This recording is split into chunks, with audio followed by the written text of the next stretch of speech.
Hello guys, कैसे हैं आप सब। आई होप आपने मेरी पिछली क्लास जरूर देखी होगी और उसी क्लास को कंटिन्यू करते हुए आज एक्सरसाइज 3.1 को पढ़ाएंगे आपको। चलिए देखते हैं एक्सरसाइज 3.1। इसमें सबसे फर्स्ट क्वेश्चन दिया है, एक आव्यूह लिखा हुआ है और इस आव्यूह में हमें पंक्तियां पता करनी है, स्तंभ पता करने हैं और उस आव्यूह का क्रम पता करना है। उस आव्यूह में कितने अवयव हैं, उनके अवयवों की संख्या पता करनी है और उस आव्यूह में A23 पता करना है। चलिए देखते हैं। देखिए, अगर हम पंक्तियों की बात करें तो आपको मैंने कल पिछली क्लास में बताया है कि पंक्तियां, पहली पंक्ति ये है, दूसरी पहली पंक्ति को मैंने R1 लिखा है, दूसरी पंक्ति को मैंने R2 लिखा है और तीसरी पंक्ति को R3। तीन पंक्तियां हैं। ओके, अच्छा, अब अगर हम स्तंभ की बात करें तो स्तंभ को ऊपर से देखा जाता है। पहला स्तंभ तो इसको C1 लिखा, दूसरा स्तंभ इसको C2 लिखा, तीसरा स्तंभ इसको C3 लिखेंगे और चौथा स्तंभ इसको C4 लिखेंगे। ओके, तो पूछा गया कितनी पंक्तियां हैं, तो आपको स्पष्ट दिख रहा है कि 1 2 3, इस आव्यूह में 3 पंक्तियां हैं, तो यहां पर इसका आंसर होगा ओनली 3। ओके, इस आव्यूह में कितने स्तंभ हैं, तो स्तंभ मतलब कॉलम की संख्या 1 2 3 4। इस आव्यूह में 4 स्तंभ हैं। क्लियर हुआ ना। ए का क्रम क्या है, तो क्रम के लिए मैंने बताया था कि सबसे पहले पंक्तियों की संख्या लिखी जाती है और इंटू करके स्तंभों की संख्या लिखी जाती है। तो पंक्तियां हमारे पास 3 है, यहां लिख ही चुके हैं। 3 इंटू स्तंभ 4 हैं, तो इस आव्यूह का क्रम 3/4 होगा। तो यहां लिख देते हैं इसको हम 3/4। ओके, इस आव्यूह में कितने अवयव हैं, तो इन्हीं का मल्टीप्लाई करके देख लो या फिर काउंट कर लो, 1 2 3 4 5 6, इस प्रकार से काउंट कर लो, तो कुल मिलाकर 12 अवयव हैं। ओके, A23 क्या है, थोड़ा इसके बारे में आपको डिटेल्स में बताते हैं। देखिएगा, अगर हम A11 की बात करते हैं तो A11 का इस आव्यूह में एड्रेस क्या है। अगर इस 11 को देखना है या फिर A12 को देखना है या फिर A13 को इस आव्यूह में सर्च करना है, तो A11 का इसमें एड्रेस क्या है। A11 मैंने यहां बताया था कि हमेशा सबसे पहले पंक्तियों की संख्या करते हैं और साथ में ही स्तंभों की संख्या होती है। तो ये पहले R मीन पंक्तियों की संख्या को बता रहा है और C स्तंभों की संख्या को बता रहा है। तो A11 कहाँ मिलेगा, पहली पंक्ति और पहले स्तंभ में। तो ये पहली पंक्ति है, ओके, और ये पहला स्तंभ है।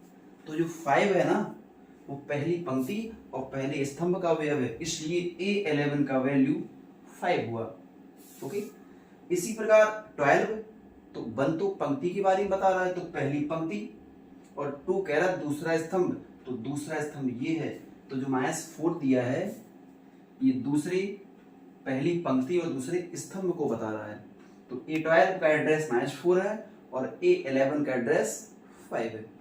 ओके, अच्छा, इसी प्रकार से A23 बताना है, तो 23 का एड्रेस क्या है, 2 सेकंड पंक्ति में और 3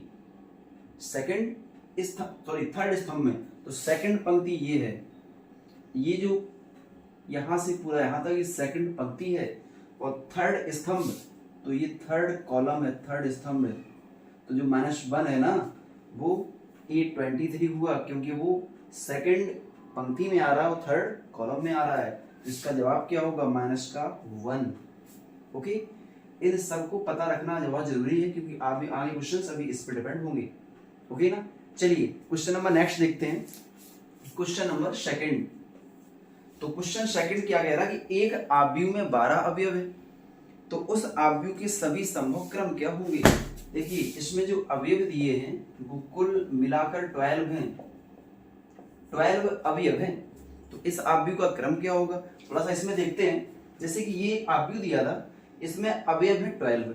ओके, तो जो इनका क्रम है वो 3 into 4 था, तो इन्हीं का मल्टीप्लाई करके तो 12 आया है। तो यहां से ये मालूम चला है कि इस 12 के हम फैक्टर करेंगे, जितने भी पॉसिबल फैक्टर होंगे, जितने भी संभव, ये 2 फैक्टर के रूप में इसको लिखना हमें। तो सबसे पहले हम 12 को 1 into 12 कह सकते हैं। ठीक है, 1 पंक्तियों की संख्या को बता रहा है और 12 स्तंभों की संख्या को बता रहा है। ओके, और इसी को 12 into 1 भी कह सकते हैं। 12 के और भी तो फैक्टर हो सकते हैं, जैसे कि 2 इंटू 6, तो इसी को 6 इंटू 2 भी कह सकते हैं। इसको और भी 3 इंटू 4 लिख सकते हैं, तो इसको 4 इंटू 3 भी कह सकते हैं। ये सब आव्यूह के क्रम है। आव्यूह 2 इंटू 6 क्रम में भी हो सकता है, लेकिन उनका अवयव तो टोटल 12 हो रहा है ना, मल्टीप्लाई करने में तो 12 ही आ रहा है। और देखा जाए शायद अब संभव नहीं है, तो अवयव 12 वाले संभव आव्यूह केवल 6 दिए हैं। 6 आव्यूह ऐसे हैं जिनमें अवयवों की संख्या 12 हो सकती है। ओके, यही इसका आंसर है। कितने संभव क्रम है? क्वेश्चन में बोला गया कितने संभव क्रम है, उस आव्यूह के सभी संभव क्रम ज्ञात करिए, तो संभव क्रम लिख दिए सभी। ओके, इसी प्रकार इसका ये ए पार्ट है और इसी का बी पार्ट भी है, सेकंड का बी। इसमें बोला गया कि आव्यूह में 5 अवयव हैं, तो उस आव्यूह के सभी संभव क्रम क्या हैं। अब देखो अवयव ओनली 5 है, तो इनके क्रम बताना है। तो सबसे पहला 1 इंटू 5 तो हो गई, तो इसका उल्टा कर लो 5 इंटू 1। अब हम जानते हैं कि 5 एक प्राइम नंबर है और प्राइम नंबर के फैक्टर होते नहीं है। जैसे कि 12 के तो फैक्टर पॉसिबल थे तो बोल चले गए, बट 5 के तो फैक्टर होते नहीं, but because 5 is a prime number, तो इसके यही 2 ही संभव क्रम रहेंगे। ओके, यही 2 संभव क्रम है। चलिए आगे बढ़ते हैं। क्वेश्चन नंबर थर्ड का ए पार्ट। क्वेश्चन नंबर 3 में बोला गया है कि एक ऐसा लिखिए पंक्ति सदिश जो स्तंभ सदिश भी हो। देखिए सबसे पहले बात हम करते हैं कि पंक्ति सदिश है क्या और स्तंभ सदिश क्या है। पंक्ति सदिश का मतलब है कि इसमें एक ही पंक्ति हो, जैसे 1 2 3, इसमें एक ही तो पंक्ति, स्तंभ चाहे कितने भी हो, स्तंभ चाहे कितने भी हो, बट पंक्ति एक ही हो। इसमें देखो पंक्ति एक ही तो है, इसको R1 कहेंगे। ओके, इसी प्रकार इसको पंक्ति आव्यूह कहेंगे। लेकिन अगर इसी को ऐसे लिख दें तो इसमें पंक्तियां तो कई सारी हैं बट स्तंभ एक ही है, तो इसको हम कहेंगे स्तंभ सदिश, स्तंभ आव्यूह। ठीक है, तो पंक्ति में क्या होता है, पंक्ति आव्यूह में एक ही पंक्ति होती है, स्तंभ आव्यूह में क्या है, एक ही स्तंभ होता है। लेकिन एग्जाम क्वेश्चन क्या पूछ रहा है कि ऐसा एग्जाम्पल लिखिए जो पंक्ति सदिश भी हो और स्तंभ भी हो, मतलब एक ही स्तंभ हो और एक ही पंक्ति हो।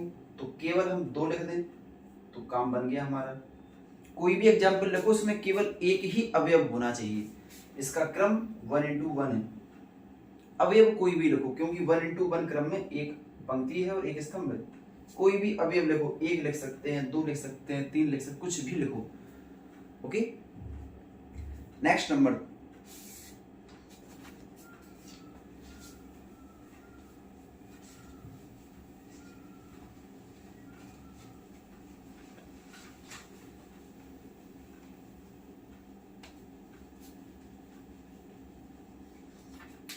अब देखते हैं थर्ड का बी नंबर। थर्ड का बी, देखिए बोला गया है कि एक विकर्ण आव्यूह लिखिए जो अदिश आव्यूह नहीं है। कल मैंने आपको एग्जाम्पल समझाए थे, अगर आपने मेरी पिछली क्लास देखी होगी तो आपको डेफिनेशंस मालूम चल जाएंगे। तो क्या बोला गया कि विकर्ण आव्यूह लिखना है जो अदिश आव्यूह नहीं है। इसके लिए पहले हमें दोनों की डेफिनेशंस पता होना चाहिए। तो अदिश आव्यूह में क्या परिभाषा थी कि ऐसा आव्यूह जिसमें मुख्य विकर्ण का प्रत्येक अवयव समान हो, उसको हम अदिश आव्यूह कहते हैं। लेकिन विकर्ण आव्यूह में क्या है कि ऐसा आव्यूह जिसमें मुख्य विकर्ण का प्रत्येक अवयव कुछ न कुछ हो, शून्य के अतिरिक्त कुछ भी हो, शून्य के अतिरिक्त। जैसे कि एग्जाम्पल लिखते हैं, जैसे यहां लिखा मैंने 2 0 0 0 1 0 0 0 5, इस आव्यूह को हम विकर्ण आव्यूह कह सकते हैं, क्योंकि जो मुख्य विकर्ण है उसके अवयवों के अतिरिक्त अन्य सभी अवयव शून्य हैं।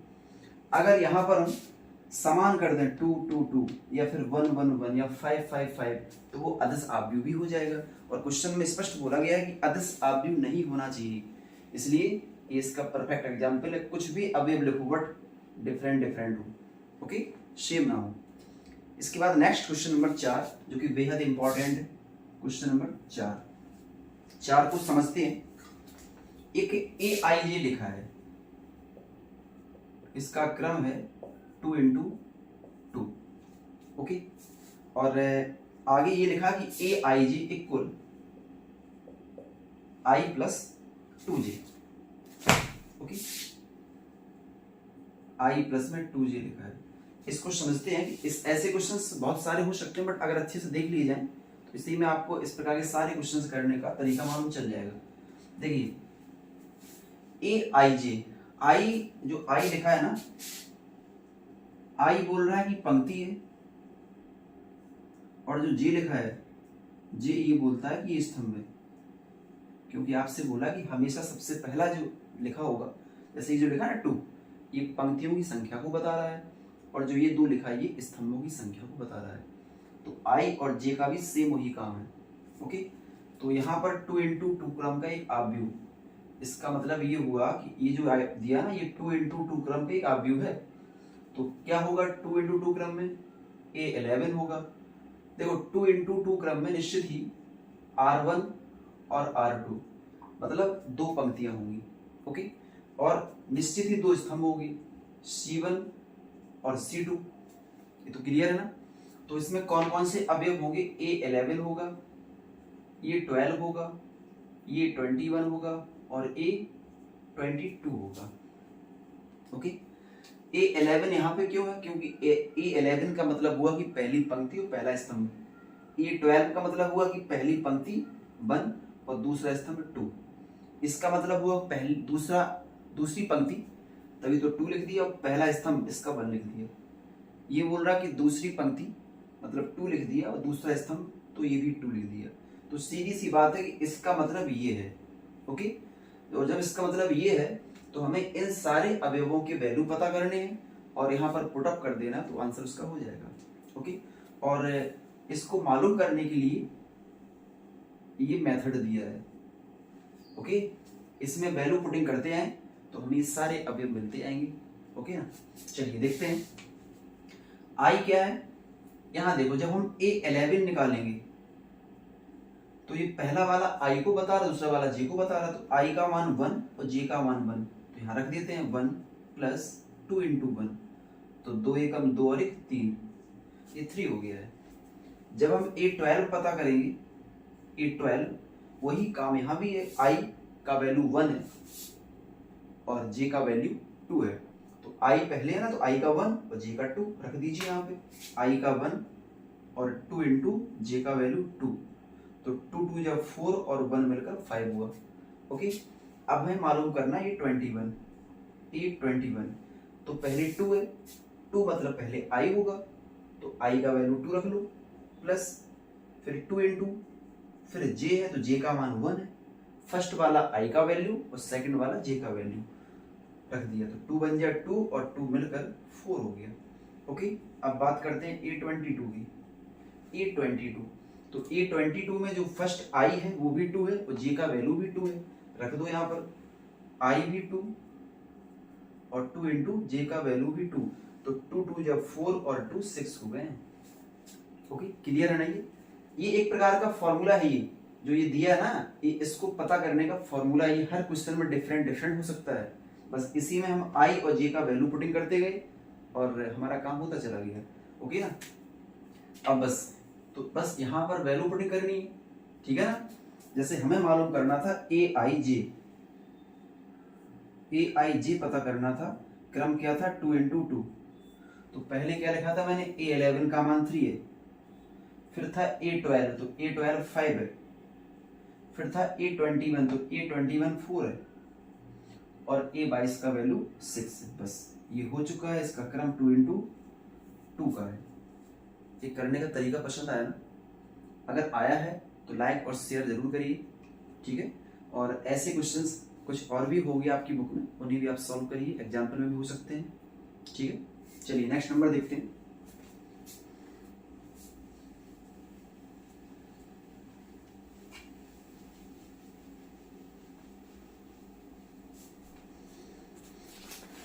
नेक्स्ट क्वेश्चन नंबर 5 का ए नंबर, क्वेश्चन नंबर 5 का ए। तो 5 के ए में 2 आव्यूह दिए हैं, एक फर्स्ट आव्यूह है 2 2 4 - 6, इस आव्यूह का क्रम क्या है मालूम चल रहा होगा। इसी प्रकार दूसरा आव्यूह है, इसको बी नाम दिया गया है, 7 6 -5 और 8। ओके, दूसरा आव्यूह है। इसके बाद तो a प्लस बी पूछा गया है a प्लस बी कितना होगा, a प्लस बी का वैल्यू पूछा गया है। तो सुनते हैं ध्यान से। तो पहले ये जानकारी कर लेते हैं कि कब a और b को हम जोड़ सकते हैं और कब जोड़ना संभव नहीं होता है। देखिए, अगर हमें दो आव्यूह को जोड़ना है तो सबसे पहला पॉइंट ये है कि उन आव्यूह के क्रम समान होने चाहिए। जो क्रम इस आव्यूह का है वही क्रम इस आव्यूह का भी होना चाहिए, तभी वो ऐड हो सकते हैं और तभी वो सब्ट्रैक्ट भी हो सकते हैं। ठीक है, तो इनको हमें जोड़ना है तो पहले हम इनके क्रम के बारे में पता कर लें। तो इसमें 2 पंक्तियां हैं और 2 ही स्तंभ हैं, इसलिए इसका जो क्रम है वो 2 × 2 हुआ। इसमें भी 2 पंक्तियां हैं और 2 ही स्तंभ है, तो इस आव्यूह का क्रम भी 2 × 2 हुआ। ओके, इतना क्लियर हुआ। चलिए आगे देखें। अब हमें दोनों को ऐड करना है। ऐड करने के लिए उनके संगत अवयव जुड़ते हैं। संगत अवयव, ये जो पहला अवयव है ये A11 है, मालूम है ना A11 इसको क्यों बोला गया है। उसी प्रकार ये जो फर्स्ट अवयव दिया ये भी A11 है। तो हमें इन दोनों को ऐड करना, तो लिखेंगे हम 2 + 7। ओके, अब दूसरे अवयव में आओ। ये A12 है, ये भी A12 है, तो 2 + 6। हमेशा संगत अवयव ही जुड़ेंगे। ओके, अब ये 4 है, इस 4 में ये जोड़ना है, बट यहाँ तो माइनस दिया है तो माइनस का 5 हो जाए, क्योंकि प्लस और माइनस माइनस होता है। ठीक है, अगर आपको ऐसा मालूम नहीं चल रहा है तो आपको तो पता ना जोड़ते हैं तो प्लस लगा दिए, लेकिन वो अवयव माइनस में दिया था तो इसलिए -5 आ गया। इतना क्लियर है। आगे देखो, माइनस का 6 और जोड़ते तो प्लस, आगे वाला 8। ये क्लियर हुआ ना। बस इनको सॉल्व कर लीजिए, हो गया आंसर। 7 और 2 मिलकर 9, 6 और 2 मिलकर 8।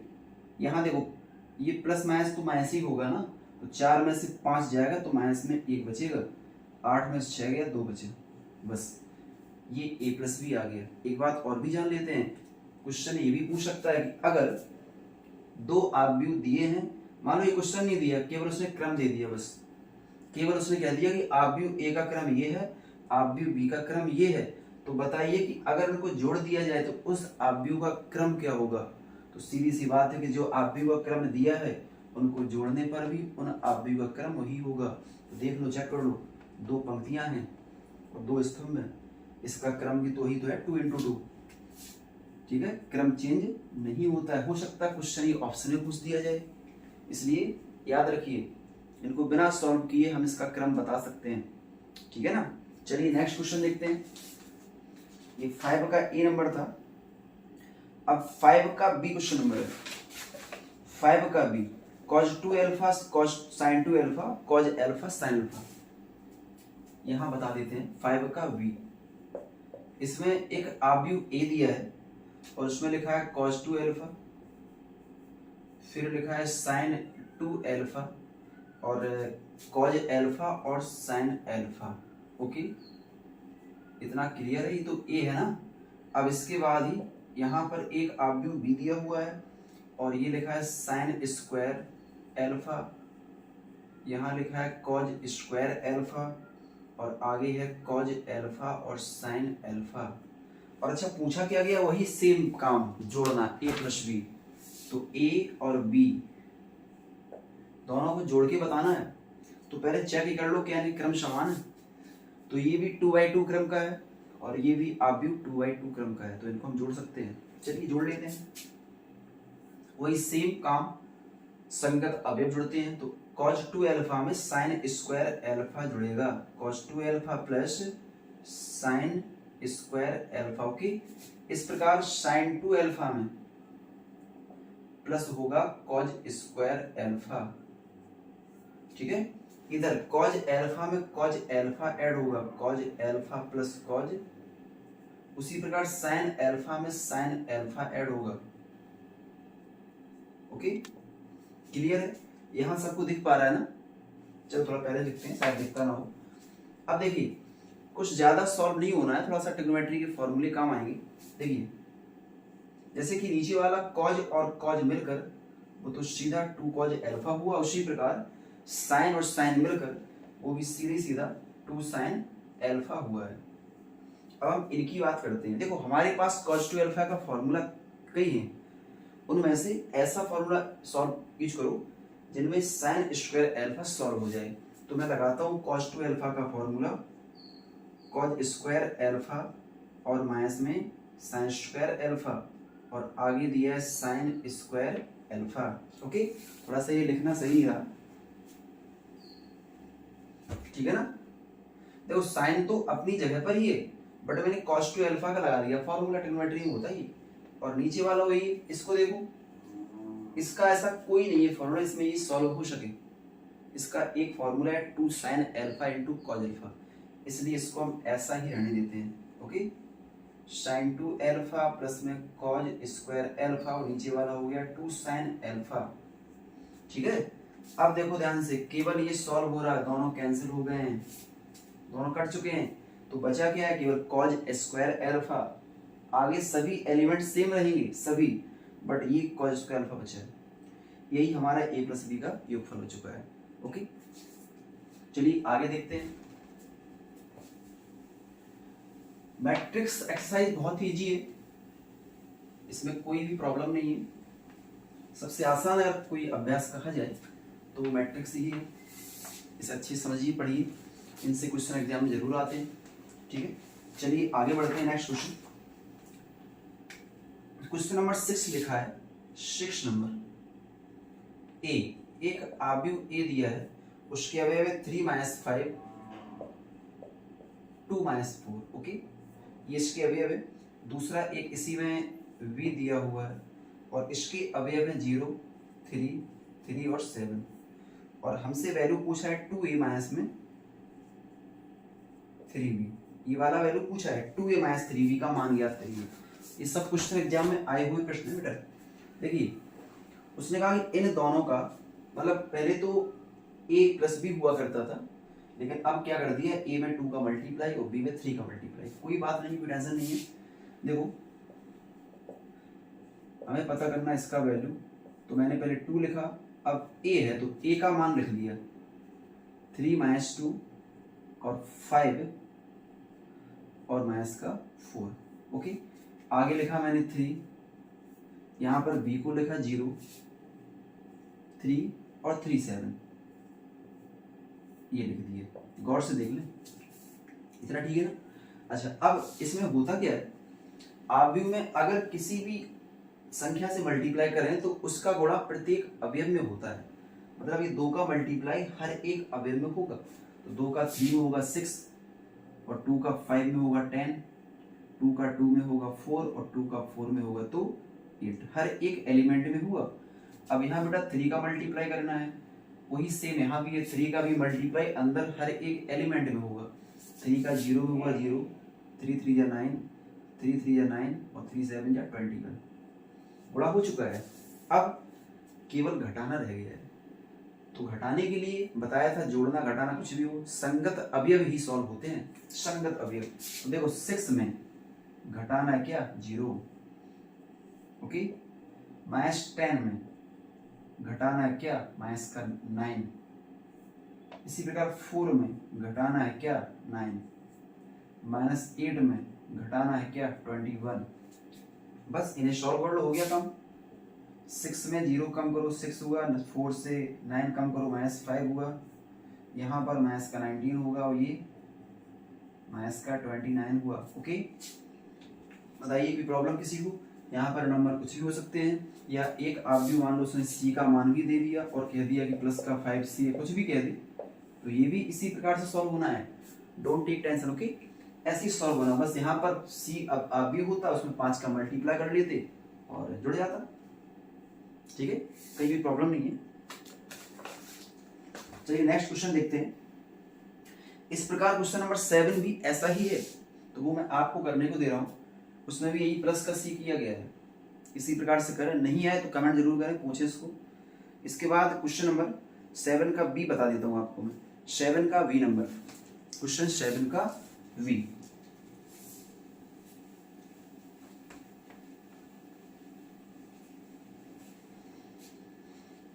देखिए 7 का b क्वेश्चन नंबर 7 का भी लिखा है कॉस थीटा, और अंदर अवयव है कॉस थीटा, और मैं इसमें साइन थीटा, फिर साइन थीटा, और यहां लिखा है कॉस थीटा। ठीक है, आगे लिखा प्लस का साइन थीटा, यहां भी अवयव दिए हैं साइन कॉज और माइनस का कॉज और साइन। ओके, देखिए इसमें अंक जरूर नहीं, लेकिन करने का तरीका वही है जैसा हम करते आए हैं। सबसे पहले क्या था, क्या बताया था मैंने आपको कि अगर बाहर कोई संख्या दी है तो उसका हर प्रत्येक अवयव मल्टीप्लाई होता है। सबसे पहला काम ये, तो कॉज का जब कॉज में मल्टीप्लाई करेंगे तो कॉस स्क्वायर थीटा होगा, कॉज का साइन में करेंगे तो cos theta into sine theta होगा। ठीक है, कॉज का यहाँ करेंगे तो माइनस में cos theta into sine theta होगा। ठीक है ना, और कॉज का कॉज में करेंगे तो कॉस स्क्वायर थीटा होगा। समझ आ रहा प्यारे बच्चों? ठीक, आगे देखें, साइन का साइन में गुणा किया, साइन स्क्वायर थीटा, साइन का कॉज में हुआ तो माइनस में sine theta cos theta, sine का कॉज में वही सेम काम साइन थीटा कॉस थीटा, और साइन का साइन में तो साइन स्क्वायर थीटा। ठीक है, अब देखो, अब काम क्या बचा है, जोड़ना, इनको ऐड करना है। तो ऐड करने में काम वही संगत अवयव ऐड होते हैं, तो संगत अवयव cos square plus sine square जुड़ेगा, cos square theta plus sine square theta. पहला कॉस थीटा साइन थीटा, इसको लिखें पहले, cos theta into sine theta में प्लस होगा, लेकिन वो तो माइनस दिया है। ठीक है, तो ब्रैकेट लिखता हूं, माइनस में sine theta into cos theta. इसमें आइए, माइनस का कॉज इंटू साइन प्लस होगा क्या, sine theta into cos theta. ठीक है, इसी प्रकार कॉस स्क्वायर थीटा में प्लस होगा साइन स्क्वायर थीटा। कहीं कोई प्रॉब्लम नहीं है, बहुत आसान सा क्वेश्चन है। क्या देख पा रहे हैं कि cos square plus sine square का वैल्यू 1 होता है। ठीक है, ये दोनों इक्वल है, कट गए हैं बिकॉज प्लस माइनस है, 0। यहाँ देखो, ये भी बेटा इक्वल है, कैंसिल हो गए क्योंकि माइनस प्लस है, ये भी 0, और cos square plus sine square का वैल्यू 1 आ गया। कल की क्लास में आपने देखा होगा, इस आव्यूह को हम इकाई आव्यूह कहते हैं, आइडेंटिटी मैट्रिक्स कहा जाता है, और इस आइडेंटिटी मैट्रिक्स का क्रम क्या है, 2/2। इसलिए इसको हम I2 भी कह सकते हैं। अगर इसका क्रम 3/3 तो I3 कहते, लेकिन अभी इसका क्रम 2/2, इसलिए इसको I2 कहा जाएगा। ओके, बात क्लियर है? बहुत ही